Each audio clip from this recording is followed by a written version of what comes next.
The City Club has an ongoing relationship with La Jolla Country Day School and Preuss and Bishops and La Jolla High, San Diego High and Morris and Hoover because of our total commitment to have students participate in what we do.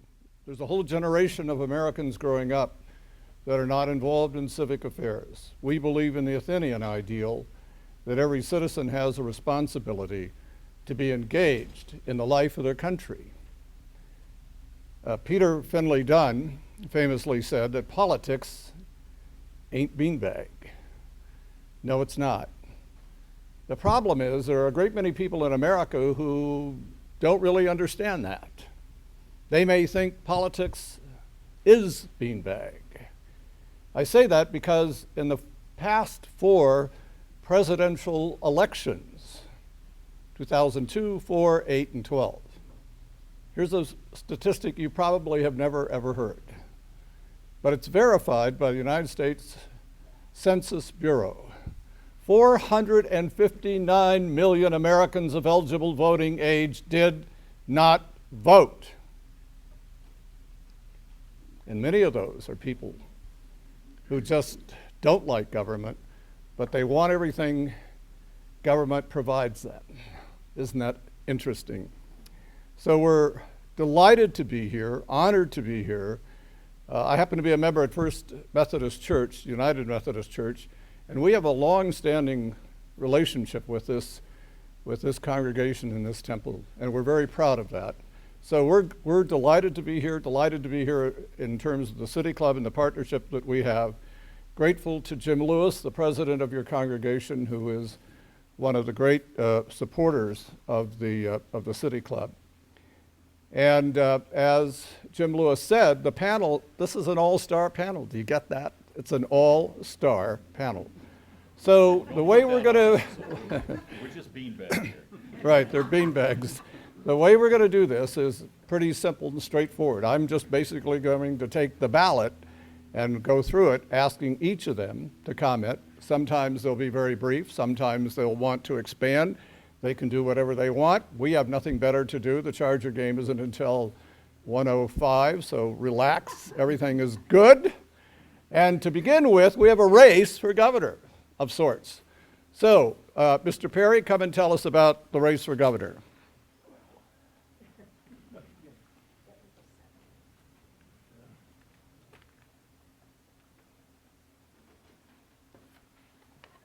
It's not much of a race. As my very good colleague Jim Newton has pointed out, the numbers just don't cut any other way than a Democratic victory for Governor Brown.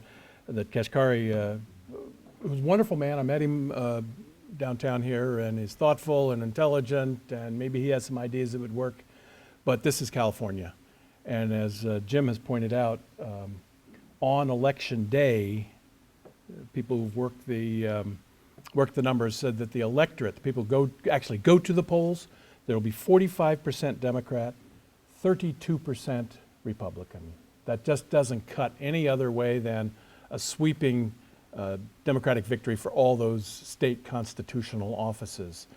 And there was a dig down a little closer in the numbers, and it shows that Kashkari would have to win a certain percentage of Democrats to win, right? And he's getting like single-digit Republicans, Democrats. So in other words, no crossovers in this.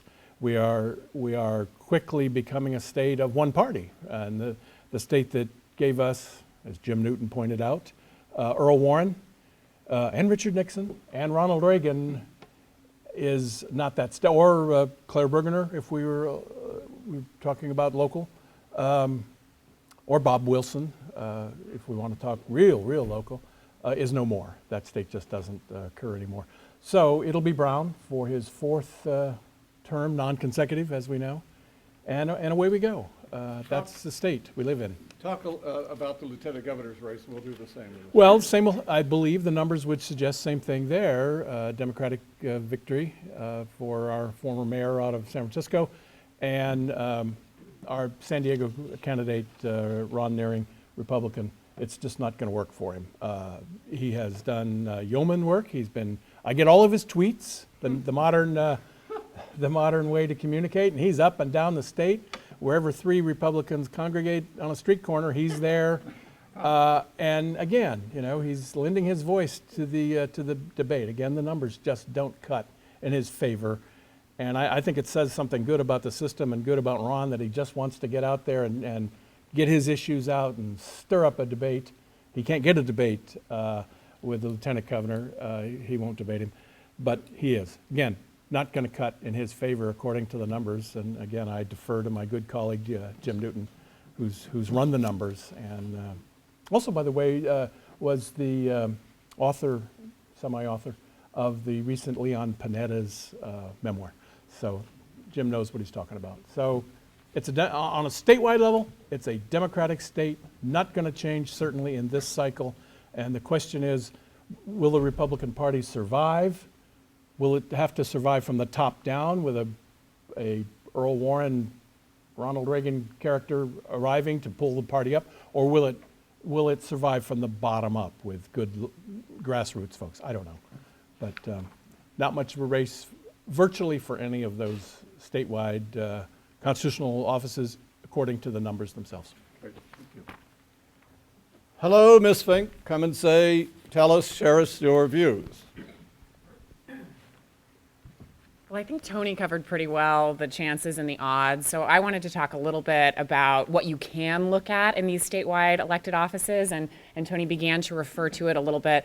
The idea of what happens to the Republican Party here in California and what they do. And we see, whether or not they're going to be able to recover. Are they going to be able to build candidates in the future that can draw those Democratic votes? Because we only see that shift, and really change, increasing over the course of the next few years. So I look at that and I see, okay, I want to watch what the Republican Party does to recover from this, because they see the numbers too. I mean, Neel Kashkari was virtually abandoned by the Republican Party establishment. They're not supporting his campaign monetarily, and I don't even know if they're supporting it in name. And so they've really retreated as they look for their consensus statewide candidate. I'm also curious, I don't know if any of you are seeing what's going on with the Alaska governor's race, and the Democrats have a similar situation in Alaska. So recently, the Democratic candidate has cut a deal with one of the Republican candidates for governor. He's going to switch his party affiliation to independent, and they're going to become a team ticket,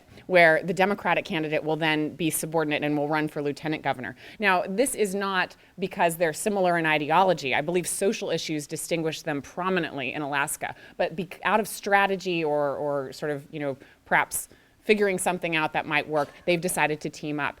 We've seen, is it the Oklahoma governor? There's another, it's Kansas, where the governor's race, there are similar things happening with someone switching to independent. So we're seeing these tactical moves that are new and different. And so in California, I would encourage you to look at what's happening on this level. The other comment I wanted to make with regard to the gubernatorial races and the statewide races in general, we're probably going to talk a bit about turnout today, or the lack thereof, and the lack of a race at the top of the ticket that could really energize or drive turnout. It really is going to create a certain anemia.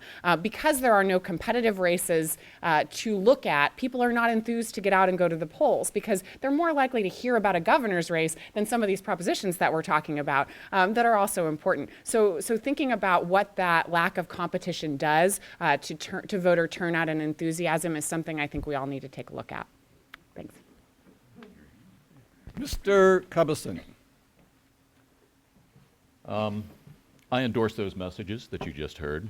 I'm not responsible for them, but I don't disagree.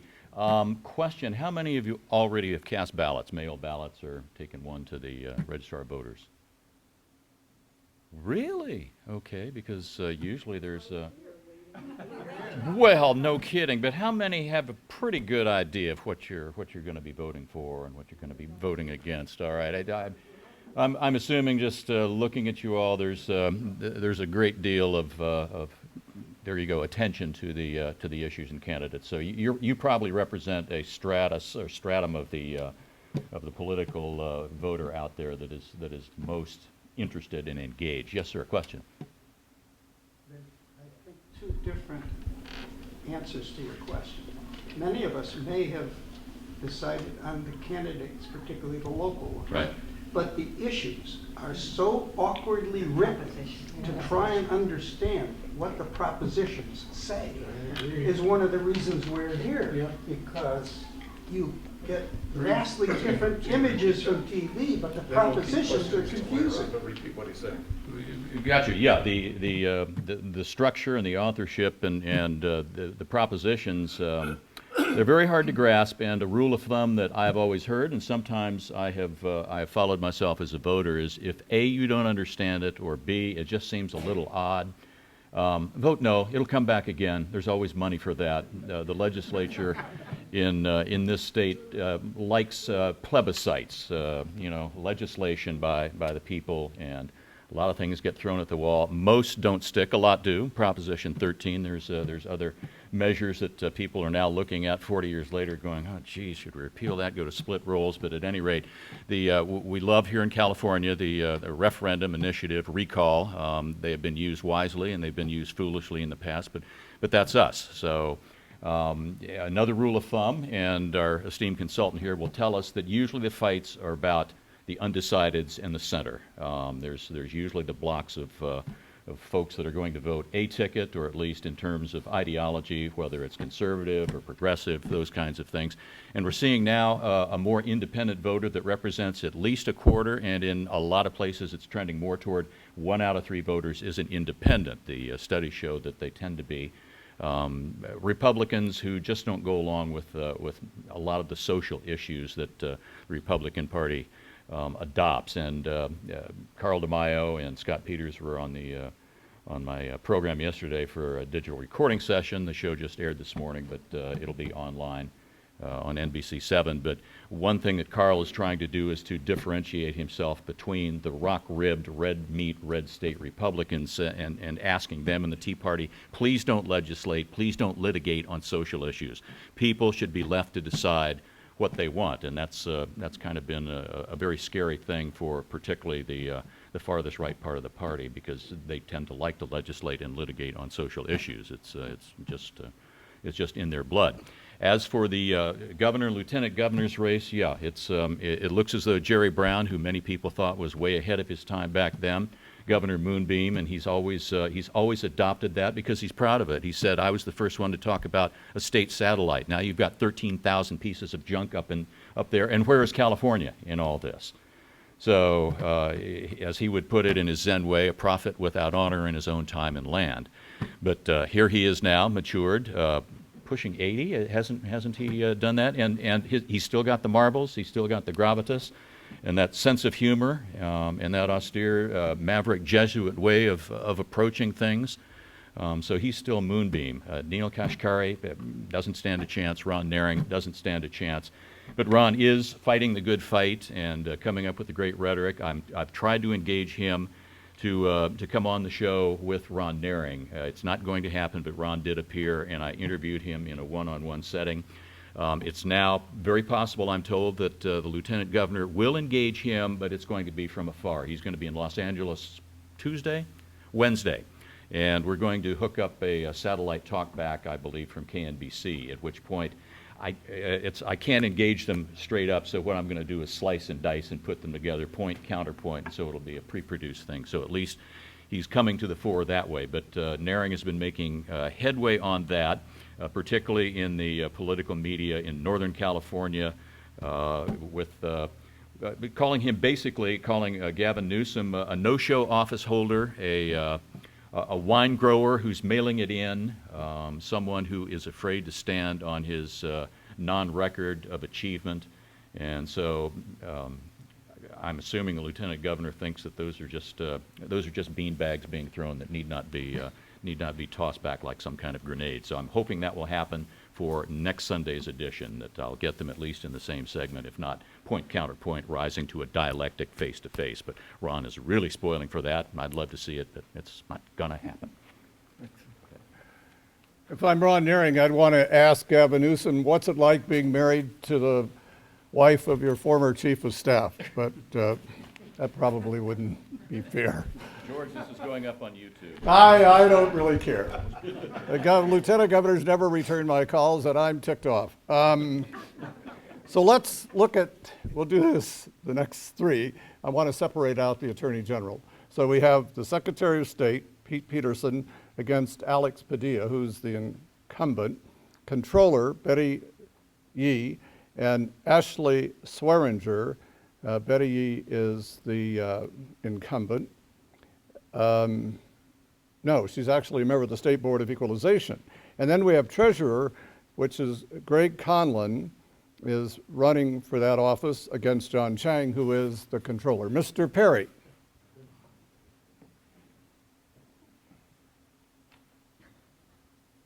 I like that Tony has to lead off. Same answer as before. The numbers just don't cut any other way, according to the people who've crunched them, don't cut any other way than a Democratic victory. On the other hand, Peterson and Swearinger are strong candidates, good candidates. They're going to be around a while. Swearinger is what, the mayor of Fresno? And maybe they're the future of this party that looks to be hanging onto the ropes and breathing through its mouth, but maybe it has a future. The future is, that's there, but now the future is no. Again, this is a Democratic year in a Democratic state, and unless something happens of earthquake proportions, it's just not going to happen. I'm fascinated by all of this. I mean, a lot of the reporters want you to believe that this is a dull year or a not important year.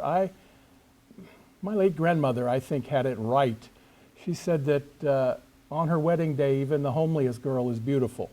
As an old political reporter, even the dullest election is just fascinating to me. So I'm involved in it and reading all of it. But again, the numbers are what the numbers are, and it's just not going to happen for Republicans on a statewide level. Ms. Fink.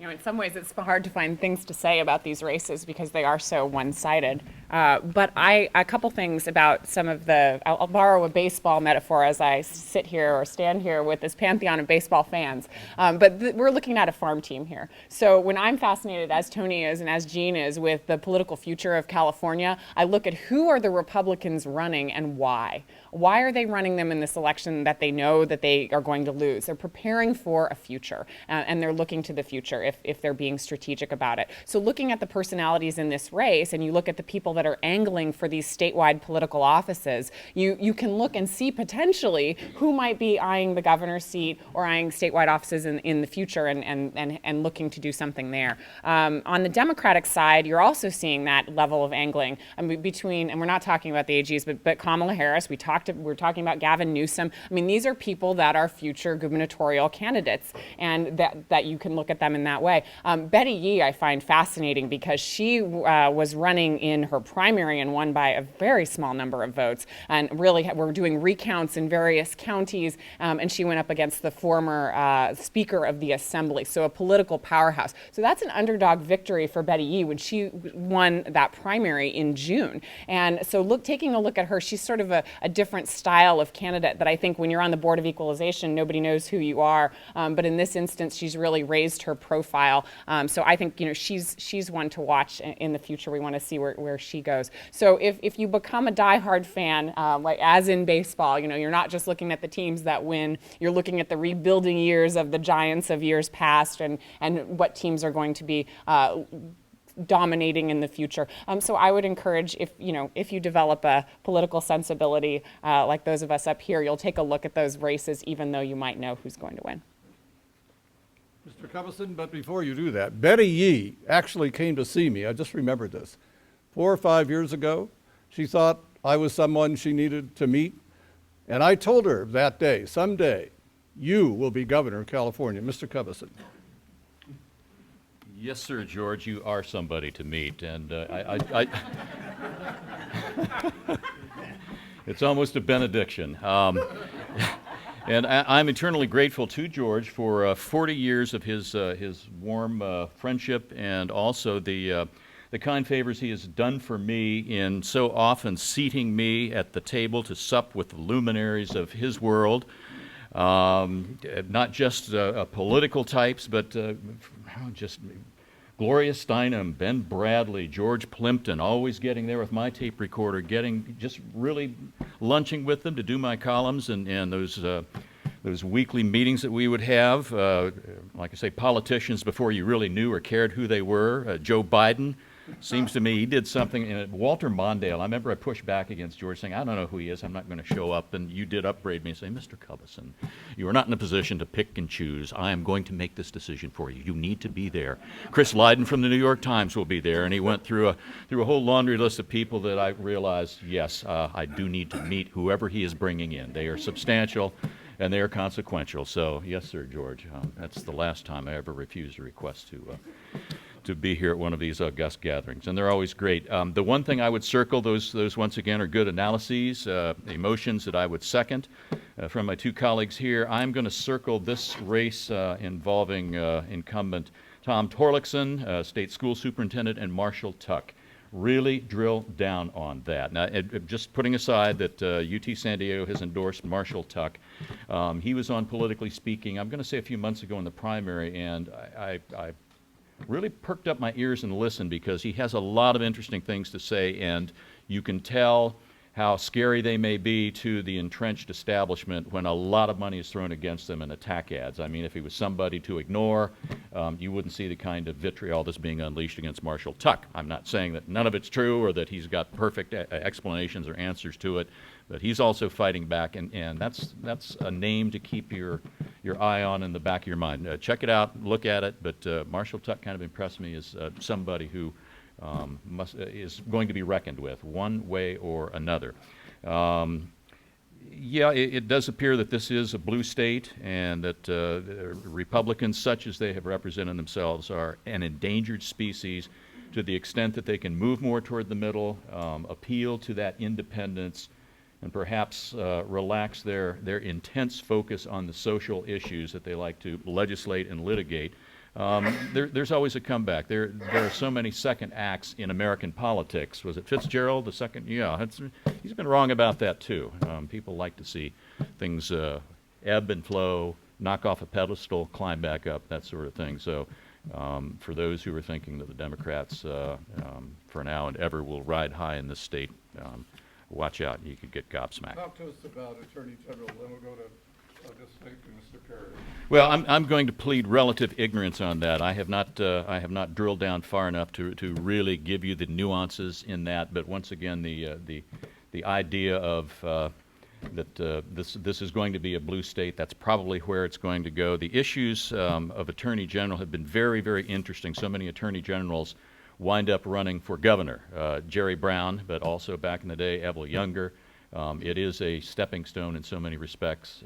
It's often said that Kamala Harris is going to be an up-and-comer from that point of view, so it is seen as a stepping stone, but it's also a very, very hinky political position to hold because prosecutions and not just criminal cases, but civil cases, how they are handled, are a bellwether of what their politics are going to be when they get into the legislative arena. So be carefully look at that, but I expect to see most of the herds of cattle divide up in favor of the blue state.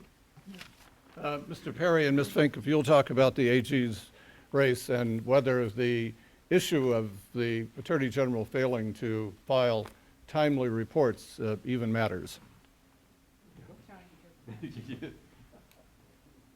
Speak for all of us, Tony. Yes. Doesn't matter.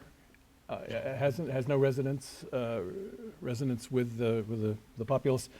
Kamala Harris will be a gubernatorial candidate and maybe quite a good one. I was stunned when she, a liberal San Franciscan district attorney, beat the Los Angeles Republican hard-nosed district attorney Republican for the Attorney General position. So she is not someone to be dismissed. She'll win big, and I think get ready to run for governor. You know, on the education, I'm going to bring ants to the picnic. I was an education writer for a long time. Fascinating. I loved it. But you know, I've come to a number of decisions about public education in particular, and that is you can't vote it better, that it's not a situation in which it is dependent on voting, or you can't vote to make it better. Yes, there are some people that may run that you simply do not want involved with public education. Okay. But other than that, the things that influence whether education is succeeding or not just aren't the sort of things that you can vote on. They're outside the control. In warfare, for example, they say the enemy gets a vote, right? So in education, other things get a vote that outvote you, demographics and other things. So the idea that you can vote this way or that, and test scores and graduation and all those things we want will somehow improve. I wish that were true. It's not been my experience that's the case. So if there are school board candidates here, I'm sorry, or people who are very enthused, I'm sorry about that. This is my cynical view, having covered education for a long time. Dismiss me if you want. Yes, sir. So in that regard, who's being in charge on the tenure? Well, Legal? let me pull back a little bit. One thing I also learned from covering education, and this isn't my thought, but this was a lecture I heard and believe in. When you look for educational reforms, right, they tend to follow whatever the social movement is at the time. So if we're in the 70s, sort of the post-60s, we're all into personal freedom, and so every student has to have his or her own plan. They've got to educate themselves, literally. We're not going to tell them what to do. Then we get into the 80s, 90s, we're more industrial. We need tests, and we need this. We need to get them moving all in the right direction. Okay. Now we're in a period where public employees of all stripes, with their pensions and their health benefits, are on the outs. We don't like them, because we don't get that in private sector. We used to, we don't anymore. And so what's our reform movement? It's the teachers. We've got to strip them of that tenure, and if only we could get rid of those knucklehead teachers, things will be better. It just strikes me it's following the vibes of the society at the moment. And I'm just not sure, again, I'm not sure that allowing school districts to hire and fire in the same way that private industry does would lead us to nirvana. That the things that determine how well a student learns, it has nothing to do with tenure. One thing I do remember is that if you look at the demographics of the students, parents together, income, et cetera, all of that, you could literally predict how they would do on scores with virtually a one-to-one relationship. So test scores, and California led the world in testing it when I was 70s, early 80s, when I was covering education. None of the test scores were surprising once you looked at the demographics. And that's the agony of public education, that hiring and firing teachers, electing or diselecting school board members, hiring and firing superintendents makes a difference, I think, only on the edges, on the fringes. It all comes down to how the society is doing, how that family unit is doing, et cetera. And that's beyond the ability of school board members, teachers, newspaper reporters, editorial writers to impact. And that's the agony of education. On that, I don't know. I don't see that thing surviving. However, I've read that decision, the decision that would knock down tenure, and it seems to be based on a theory that can't be proven. Maybe the theory's right, and the theory being that tenure somehow defends lunkheads, and therefore they can't teach the kids. Nice theory, hard to prove statistically. Ms. Fink.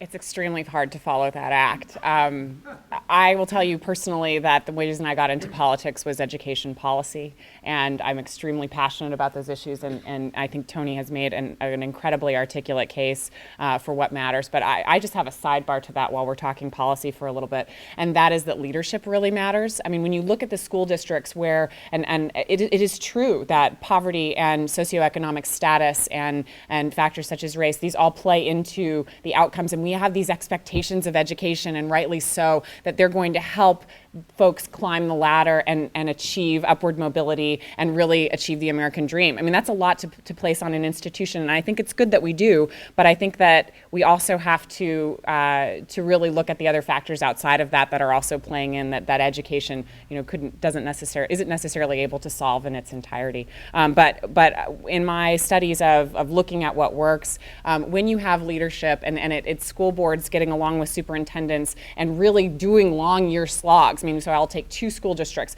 Tom Pezant, who was our superintendent for a while, went to Boston and was a storied superintendent there, and also the leadership team that he built around him. And Carl Cohn in Long Beach also was able to do that and really, raise expectations and raise, whether you're measuring it by test scores or graduation rates, really are kind of universal success stories.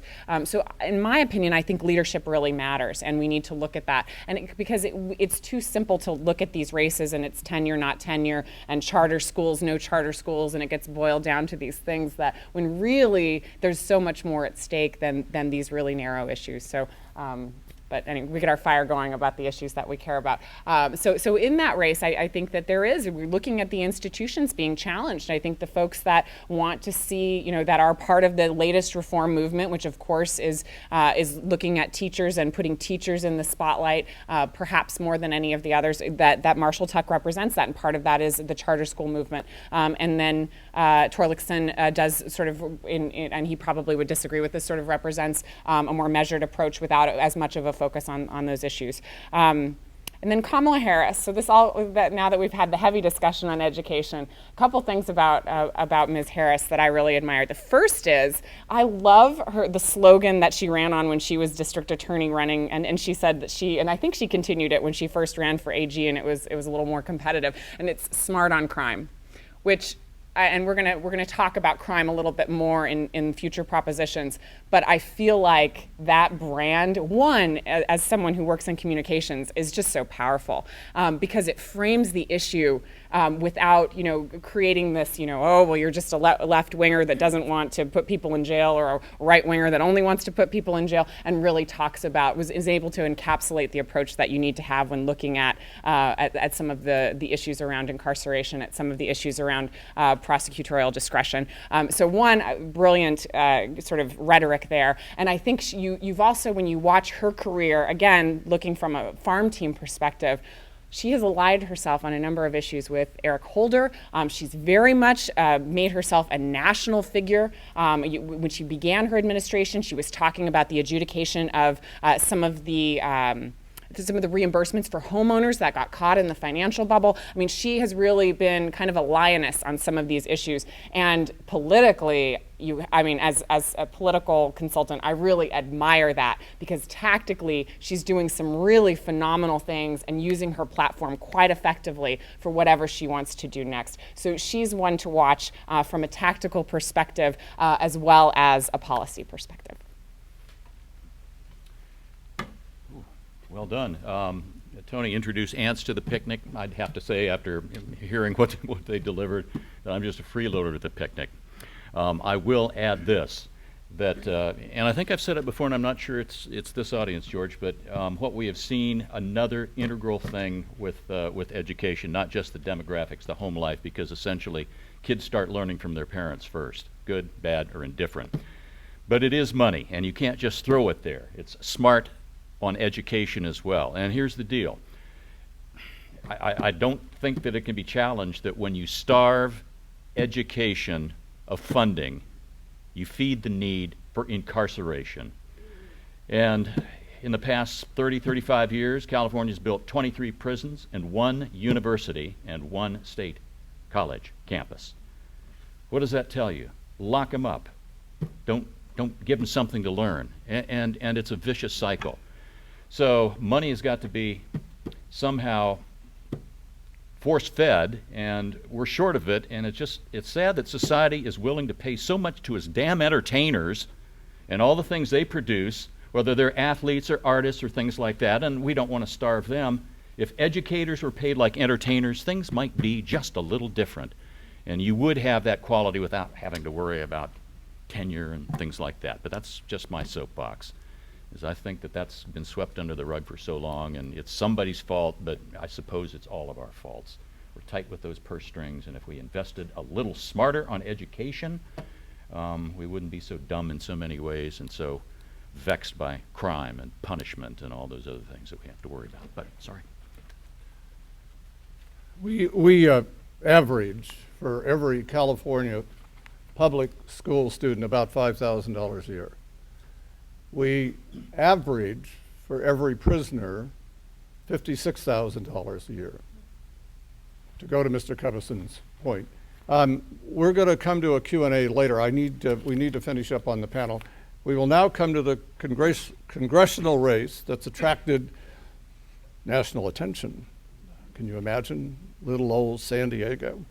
Mr. Perry, come and talk about the DeMaio-Peters race.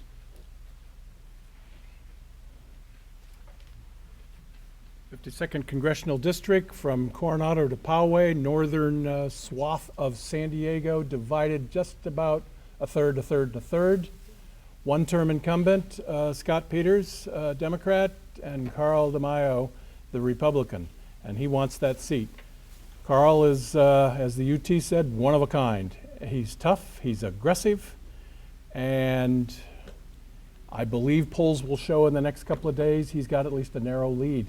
It has been an eye gouger, it's expensive, it's nasty, and it's important.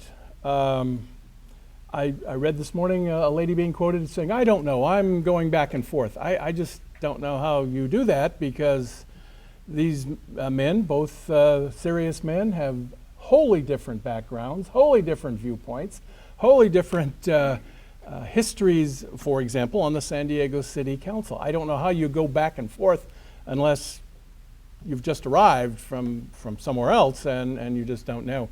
It's an eye gouger, and it's going to get worse, I think, in the next, or more intense. It doesn't really bother me. American politics is a tough game, and I don't confuse an election with actually governing. They're two different things, and you can rub your hands and worry terribly that the big issues aren't being discussed in an election. Well, that's like going to a baseball game and saying, why isn't it like highlight? You know, the rules of a campaign are different than governing. Maybe they shouldn't be, but as my history professor at Berkeley said, these many decades ago, American politics have always been tough. And he didn't have this race in mind 40 years later, but it is a tough race.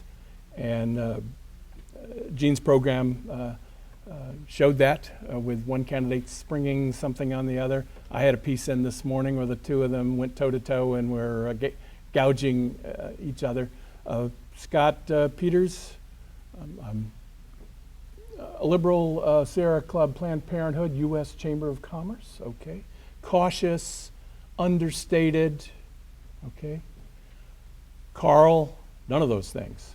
Hard-charging, Howard Jarvis Taxpayers Association, Small Business Association backing him, tough guy. Carl says that Scott is not one of us. He's wealthy. Shame on him. And Scott says of Carl, he's a Tea Partyite. He's going to take your student loans and your Medicare away. And let the devil take the hindmost. Each talks about their years on the city council and exaggerates. Carl says that Scott almost drove us to bankruptcy. No. He arrived at the council when the pension problem was there. He added to it initially and then started to help make it work. Scott says of Carl, he didn't do anything on the council. He was so divisive. Not really true. He didn't lead the pension reform movement, but he was in there. He was a force. He is a force to be reckoned with. So both exaggerating. I can live with that. And away we go. And I think I will be at La Jolla Country Day. I'd like to see that, because I did 2 years ago. That was a very interesting session with Mr. Filner and Carl. We'll see how this goes tomorrow. Great race. Nasty. $10 million. Tough. Hey, my favorite race, though, that isn't my favorite race. My favorite is the 50th Congressional District. Juan Vargas, right? 2-1 Democratic in that district. Juan's got money and organization and such. He's going to win and win big. The Republican candidate is Steve Meade, and Steve is going to lose. Why is Steve going to lose? It's a Democratic district. Vargas is a good incumbent. And Steve, a Republican, wears dresses. Wears dresses. His wife, a woman, is okay with that. But at 88, Steve wants to get into the fray, also into a smock, and discuss his issues as he sees them. He's hard right on economics. He's a two-fisted World War II veteran on foreign policy, and he thinks those issues ought to be discussed, and dresses or no, he's in it. You gotta love that. First of all, Steve's a great guy, gives a great interview, and I can get a story in the paper real easy. He also gives me his cell phone number. I like that. But what I like about Steve is he's gonna lose, he knows it, but he believes at 88 years old, he believes in this system, that we should get out there and discuss issues and differences and make the system work. Again, as Grandma said, every girl's beautiful on wedding day, and every candidate, if they want to talk issues, I'm with them all the way, dresses or no dresses. Miss Fink. I wonder if he was a friend of J. Edgar Hoover, Miss Fink. But he was secretly a cross-dresser. Oh, this is on YouTube. We'll cut this out. No, we won't. Miss Fink. Oh, this is a tough one to comment on because the spotlight is shining so brightly on it. But one of the things, just to speak at the 30,000-foot view for a moment, that I find interesting about this race that people have talked about, and it sort of is a bellwether for future races when you have a district where everything's even. I mean, we're going to talk a lot about races where there's a huge disparity in money, and we're going to talk about a lot of races where there's a disparity in registration advantage. This race is, by definition, a fairly even playing field, which we don't find in politics a lot. We've got about a third division between Democrats, Republicans, and independents, which you don't see very often. We've got essentially, I mean, and I haven't checked the latest totals on the money, but the money is fairly even in the race, even though sometimes there may be, I don't know if you guys know, there might be a little bit of a disparity, but it's fairly even. We've got low turnout, which disadvantages Scott a bit, but he's also the incumbent, which advantages him a little bit. So it's rare that we get to comment on a race where those things are not outsized factors. And in this race, that's the case. So I find it fascinating for those reasons. I think it's going to be a little bit of a dogfight from now till Election Day. I think we see the so-called October surprises that are coming out, and I think those undecided voters are going to have to evaluate based on their gut and what they think. And I spend my life trying to figure out the undecided voters because, like any sort of political person that is a high information voter, I tend to figure that out a little bit early than 3 days before Election Day, but some of these other folks don't. And I think it has to do with who do I believe. And never have we seen, maybe not never, but we rarely see it more acutely than in this instance where we have a number of different allegations being thrown back and forth, and you have to do a gut check as a voter and say, which of this side do I really believe, and how does that impact my vote? And so this race, because it boils down to those undecideds and some of these issues that are swirling around, I think it's going to be a very interesting Election Day. I don't have a call on it. I tend to think that Scott has the advantage going in, simply because the most polarizing allegations right now and the timing of them disadvantage Carl. And this is a district that was won by just around 700 votes last time. So I think that the margin will be extremely small. I think it also determines how much of a ground game do you think each campaign has, and are they really working to change that turnout just a little bit for their side? Is Scott getting out more of those diehard Dems that don't feel they have anything else to vote for? Is Carl doing the same with some of the lower propensity Republicans out of his base? And then what are they doing to peel away those undecided? So it's a fascinating race. I'd encourage you to tune in. And kudos, both of these gentlemen here have broken stories in this race. And I think that this transparency is so essential as we work to figure out what the truth is on the basis of these various allegations that are going back and forth. And I have witnessed both of them asking hard-hitting questions and breaking news in this race. So we're very lucky to have some really quality reporting going on, which doesn't always happen. So kudos to my colleagues. Wow. Are you on our payroll yet? Working on it. Ooh, we're raising your allowance. Wow.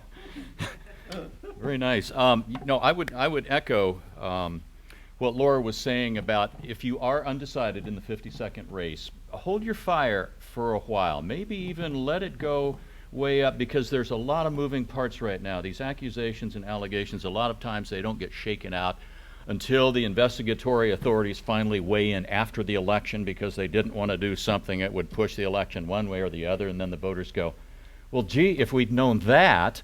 So it's only because I'm a fan of the late, great, depraved outlaw journalist Hunter S. Thompson that I remember this line from Frank Mankiewicz when he was running the McGovern campaign in 1972, and they had named on the ticket Tom Eagleton, and there was some things that were starting to come out.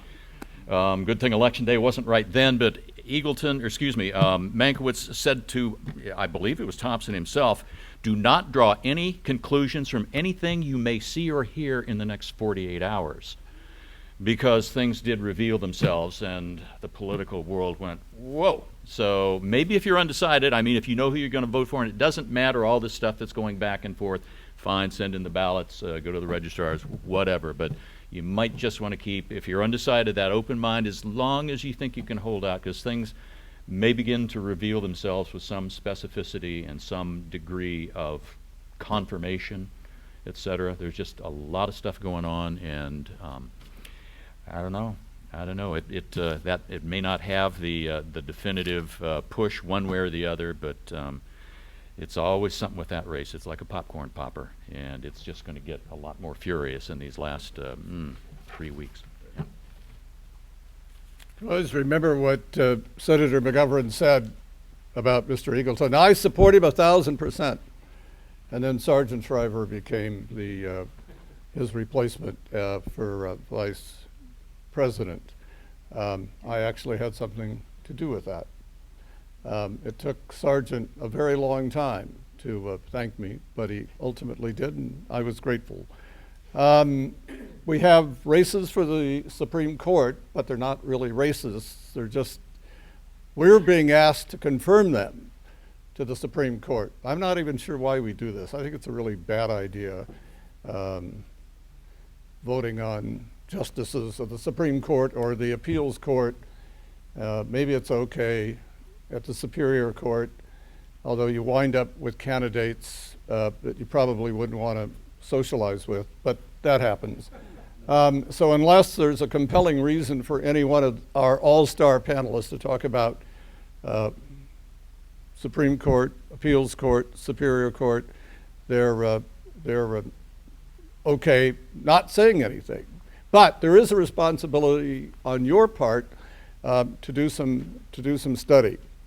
One of the things I say to students, you're not students, but one of the things I say to students, and Jonathan will verify this, is that if you have access to the internet, you have no excuse for ignorance. Seriously, you don't have any excuse for ignorance. It's all there. And I just, as I encourage students, so I encourage everyone else. Now, I happen to live in a congressional district. Do you want to say something? Just about the Superior Court Here. division. Oh, Yeah. okay. Yeah, it's Superior Court is the only judicial race. Brad Weinreb, a longtime state attorney general prosecutor, running against Mr. Goslin. Union UT San Diego has endorsed Mr. Weinreb. I would urge you to go online and check out the opposition, the qualifications, at least as appraised by the San Diego County Bar Association, and a number of claims or qualifications that the candidate, Mr. Goslin himself, has cited. You might just want to check those out, but the money's on Weinreb, but just know what you're getting into in that race. It's worth a look. Yeah. Well, and that's really important, because sometimes you wind up with people being elected that are just, we have one member of the Superior Court now who's a total embarrassment. Should not be on the court in any way, shape, or form. And it's out of ignorance that people get elected, and as I said, there's no excuse for ignorance. By the way, I live in a congressional district that is represented by the only saint in the House of Representatives. That would be Susan Davis. Isn't Susan wonderful? We all love Susan. She does have an opponent. He may not love her, but if he knew her, really, he would love Susan Davis. Now let's go to the propositions. And let me just, quick history lesson. In 1912, the population of California was 2,750,000 people. We had a governor named Hiram Johnson. The state legislature was under the lock and key of Standard Oil and Union Pacific. So a reform movement spread throughout the state, and the proposition or initiative process was introduced. And for a very long time, it served the interest of the people. I'm one of those who happen to believe that it no longer does that, but it's been taken over by big money. But we have these propositions. They are important. And I know this distinguished panel would like to talk about proposition. Well, we have water bond issue 1. We have a state budget issue, which is number 2. And then we have 45, 46, and 47. So as each of them comes, I will ask them to share with us their wisdom, beginning with Mr. Perry.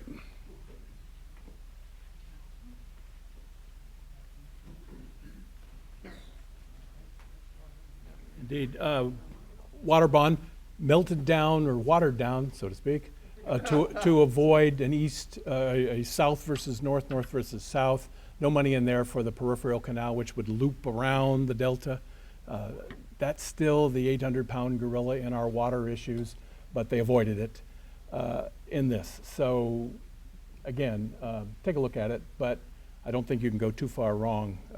At least I covered water too, going for that. Number 2 would lock up some money that so that it can only be spent in one way. There's kind of a history of initiatives that try that, and then the legislature goes to work and finds a way around it.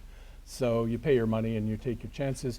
45, we're going to give the insurance commissioner, an elected official, some authority over health premiums. We'll see. He now has it over the auto industry premiums, people on both sides. And then the question of how does this relate to what the Republicans like to call as Obamacare? Would it undercut it? Would it take some authority away from it? I'm not going to settle it out here and now. Read it, as Gene suggests. Go to the internet and find everything you can. 46, which is spurred on by some of the reporting my colleagues in Los Angeles have done about certain doctors that just give away pills with no morals, apparently. And so we're going to have doctors doing drug tests. I don't know if I want my doctor forced to urinate in a cup or not. So. I haven't asked her about it, but I have trouble understanding. Read it again. 47 shows how far we have come. This is San Diego. Do we remember why Pete Wilson became a statewide figure and what issue he rode first to the United States Senate and then to the governorship? Victims' rights. Pete was a advocate of the idea that we're being too soft on those criminals and we've got to lock them up and be better to victims. Well, we've come full circle now, and 47, backed by the former police chief in San Diego, not the current chief, says we've gone too far, as Gene notes, in the number of prisons, and the number of people we lock up, and the money we spend. Let's knock down certain things that have been felonies. Let's knock them to misdemeanors, particularly small-level, first-time drug offenses. Again, pay your money, take your chances. The current police chief, Shelley Zimmerman, thinks it's a dreadful idea, and she explains why. And the former chief, Bill Lansdowne, thinks it's an idea whose time has come. We just can't afford the system we have now and the number of people behind bars. Can we legislate this sort of thing, and will it have an impact? I think this one will. This is one of these, people will either go to prison or they won't, depending on how we vote. So. Vote. Oh, by the way, on the 52nd, I want to make sure you understand what I was saying. I think in a few days, in a few days, we'll see a poll that shows Carl DeMaio a few percentage points ahead. But as Gene points out, you got 2 weeks. A lot can happen in 2 weeks. And as Laura points out, and I think she's exactly right, this is the kind of race in which turnout, ground game. I mean, we can blaze away on their morals and their ethics and their histories and their accusations. But it'll probably be decided on what kind of campaign they ran. Do they know where their voters are? Can they make sure they get out of their houses and vote on that day or vote in advance? So that thing that is most important in this race is that thing that the press can't see and that we're shielded from, and that is how well are they organizing.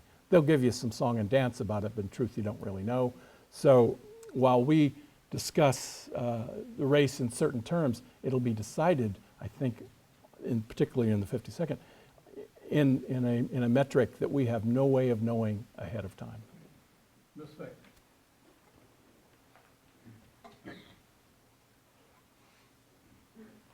All right, it's kind of intimidating to talk about all of these all at once. I think each of them merits a lot of interesting discussion, and the legislation from the ballot box is fascinating because we're tackling some of our society's biggest social problems with a yay or nay vote, and that to me is, it's intimidating, and so looking at each of these issues and becoming, as subject matter experts as much as we can as voters is important. But the politics at play also I want to discuss a little bit. In these issues, as I referred to before, they tend to be fairly lopsided in terms of where the money is. You've got Props 1 and 2, which are the consensus issues, one, the rainy day fund with Prop 2, and then the water bill that Tony was articulating with Prop 1. And these are, what is amazing to me is the coalitions that have been built around these bills. I mean, it is the politics of strange bedfellows. A lot of deals were hammered out to make sure that support went to one side or the other. I mean, the water bill is a general obligation bond that is refinancing an old bond, and Jerry Brown is advertising it as cutting a lot of the pork from that particular bond. But there are larger water issues at play, and I don't claim to be an expert at all about them, and I know that if you've covered them, you know them, but it's an extraordinarily complicated issue. But you see this consensus group of folks that are saying, how often do you see the California Republican Party, the Democratic Party, the labor unions, the business groups all sort of cover, the Farm Bureau, which is sort of the institutional group that is affected here, and coming together on an issue. I mean, so I have to applaud it for at least their ability to bring those groups together to agree on something. That said, obviously, water is a huge problem, and the opponents, which are very much in the minority, say that it is sort of throwing the baby out with the bathwater.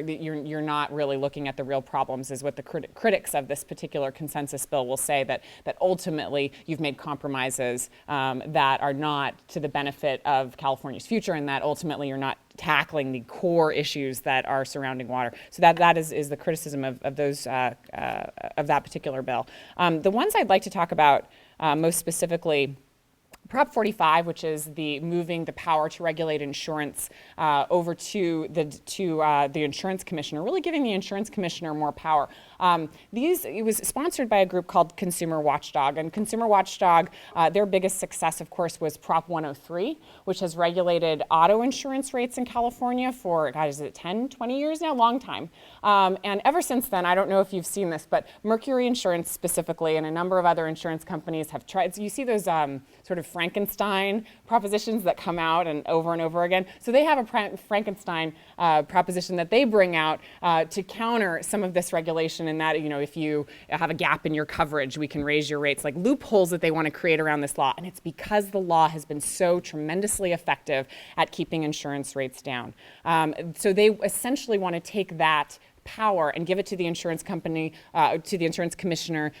And the argument is that they will have the same success of, over time, billions of dollars saved for consumers in our pockets versus in the pockets of health insurance companies. There are a couple specific things with that. This law is applicable only to those who buy individual health plans. I'm one of them. Small business owners that have that insure small groups of employees. So this is Medicare is not on the table. Some of the other larger employers that have insurance rates, that's not on the table. This is something that's impacting 6 million Californians, and frankly, I think that their rates are a little more volatile. But the power is at play here, so it's not just Consumer Watchdog that's weighing in, but obviously the big health insurance companies are opposed to this, and so they're the ones spending the $43 million that they've raised versus the $2.7 million. So you can see who the David and Goliath is here in this particular one. But the one wrinkle is also something that Tony talked about, which is this idea of covered California. We have all of this new regulation coming in, and so far, there has been a board of Covered California that has negotiated rates with the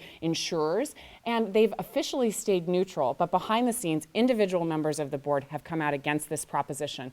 And you can look at that one of two ways. You can look at it and say, you know what, they're on the inside here and they know about the challenges of implementing this complicated law that is fresh off the presses that we're trying to implement successfully in California. So they may have some reservations there about how these laws will interact with one another.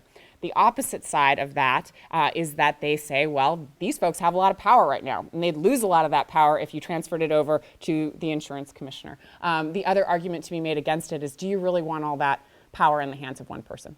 Where all of a sudden this down-ticket state insurance commissioner role becomes extremely important because they are controlling your insurance rates. So there's a lot to think about there, but that's some of the background. I find, looking at who is on obviously one side or the other of an issue can be very telling and can inform how that works. But so we'll see. In the polls, and the last poll I saw was from early September, so I'm not sure how relevant it is given that the ton of money that was really it's kind of spent against this. It had a very high, I think 61% of voters were liking it in August, but we've seen that fall pretty precipitously to 41%, I think, at the end of September. So we'll see how that split goes. Still about 15% undecided. The other one that I want to talk about, am I running out of time here, George? You're right. Okay.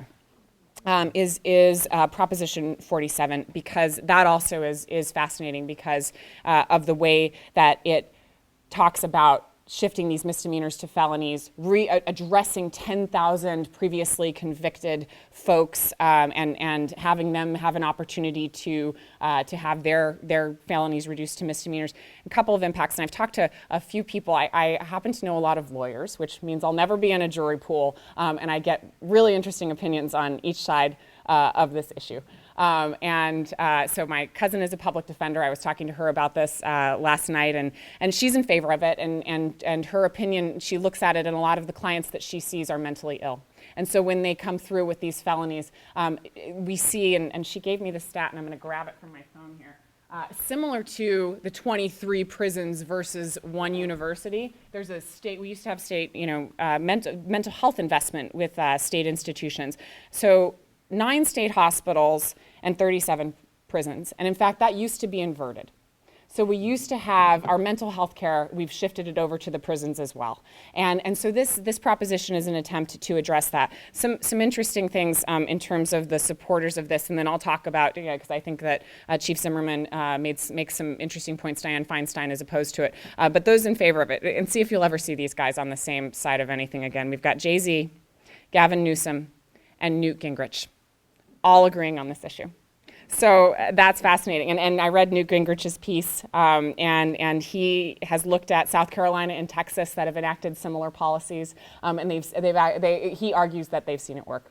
That they've seen the number of prisoners go down because the money is funneled into sort of anti-recidivism education programs. They take that savings and really reinvest it. That he's seen some success, or he feels that they've seen some success there. The arguments against it are also interesting to me, and I saw that they focused on a couple of things. If you look at the line item felonies that can be converted to misdemeanors, one of them is stealing firearms. And there's a monetary value if you steal a firearm less than $950. So Dianne Feinstein, Shelley Zimmerman have both focused on this as really, they feel poor legislation because it will impact their ability to prosecute criminals that then commit crimes with those same stolen firearms. So by reducing this sentence, it can really create a prosecutorial problem for them.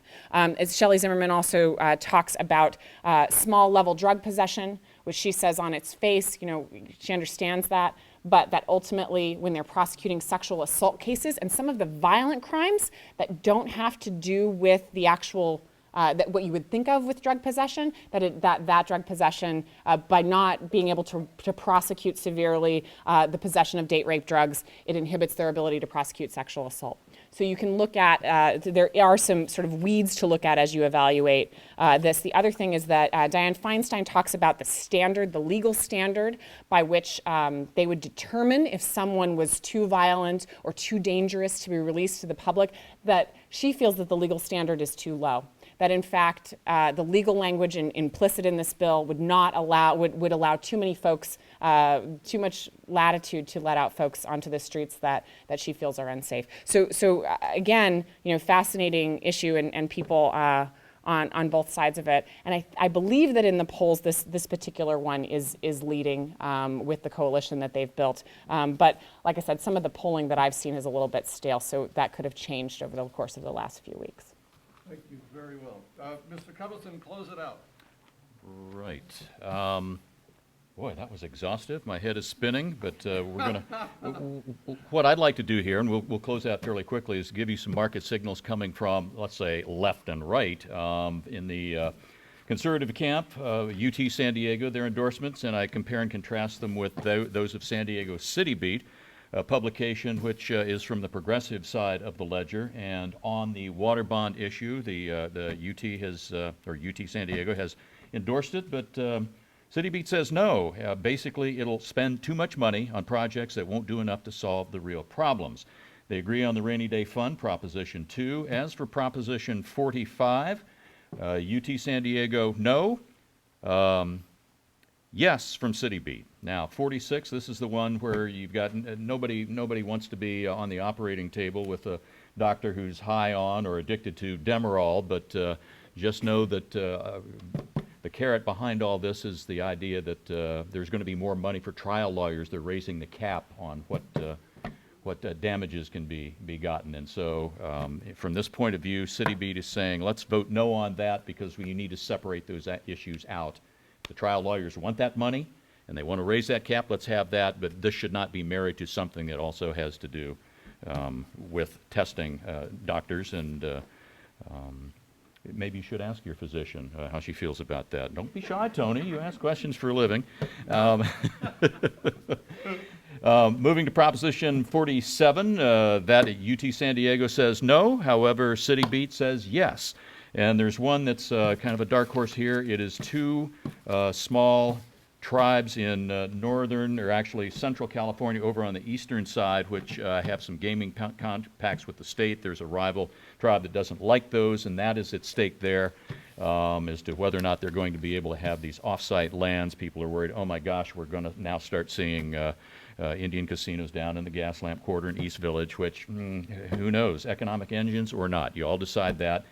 Gambling is here to stay, and it's one of the biggest businesses around. Maybe not like big beverages, big adult beverages, but it's way up there. So on 48, UT San Diego, a resounding no, and City Beat, San Diego City Beat, a resounding yes. Well, how impressive has this been? I would say incredibly impressive. So we will take a few minutes for, if you have a question, address it specifically to the person. I'm going to ask them all three to come up and stand here so they don't need to get up out of their chairs each time. And then if you have a question, please address it to whomever you wish. Who would like to ask the first question? Seriously? Okay, thanks everybody. Yes, thank you. I was a little confused about the Superior Court, what you mentioned. Get on the internet and check out the qualifications. Could you? Well, basically, the Bar Association is saying that Mr. Three of Goss, us were all- yes, that Mr. Gosselin is not qualified to be a judge, and he has claimed, having presided over hundreds, if not thousands, of trials as a pro tem judge. A pro tem judge is a substitute, but there are questions about the full depth of those who have endorsed him or their understanding of what his deep drill bona fides are. So that's the one thing that people are attracted to. Tony, want to add to that here? I'll just throw this in.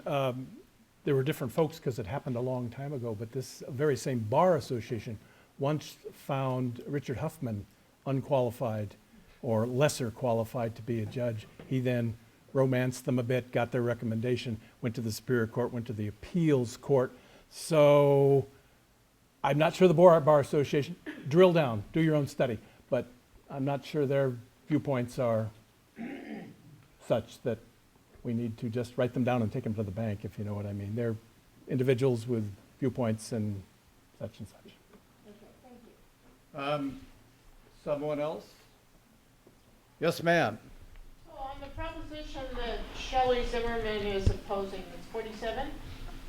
So what are your thoughts on if that passes, and there are a couple of things in there that aren't optimal, that those issues could then in the future be changed. I mean, the proposition seems like a major cultural shift with a few things in it that aren't perfect.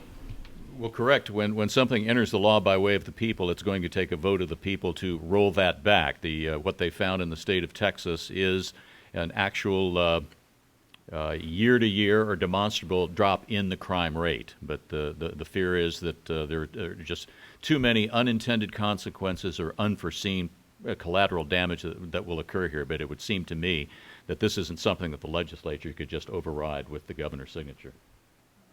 It's a three-step process in California. One, the issue can't be dealt with by the legislature because they just can't. Two, a ballot initiative is then adopted. Three, it then goes into the courts. And one thing that opponents will point out is that section in the law that says that a measure like this can't have A to Z.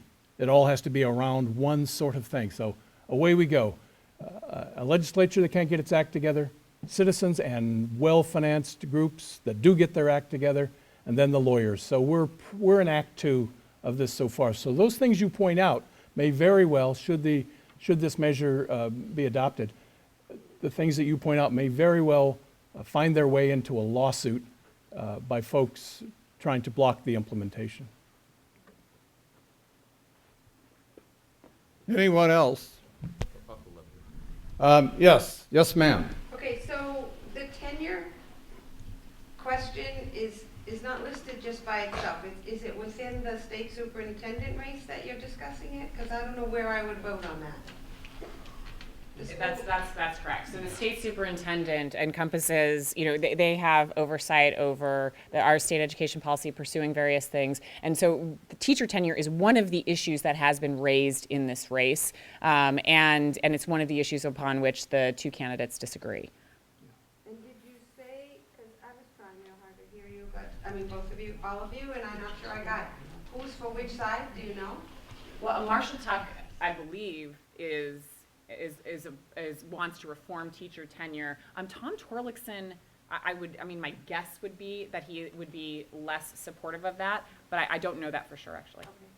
Okay. And it's still in litigation. Went one level, it's got multiple levels to go.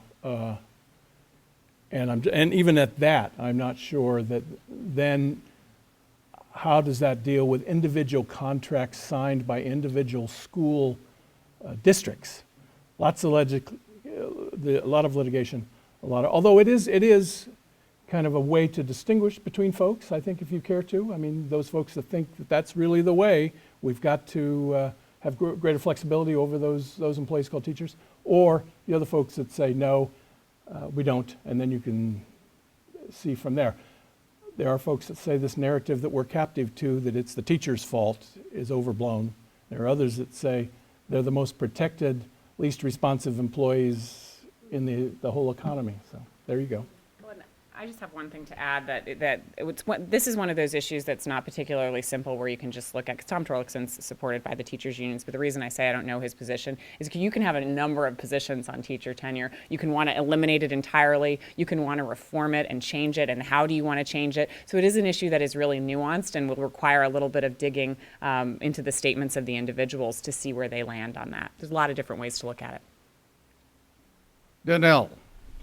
I watch in horror as we look at other states trying to block voters from voting. Is there anything under the radar in California that we need to be attending to early? No. Not going to happen. The question was answered with a resounding no. Thank you, Danelle. Yes, last question here.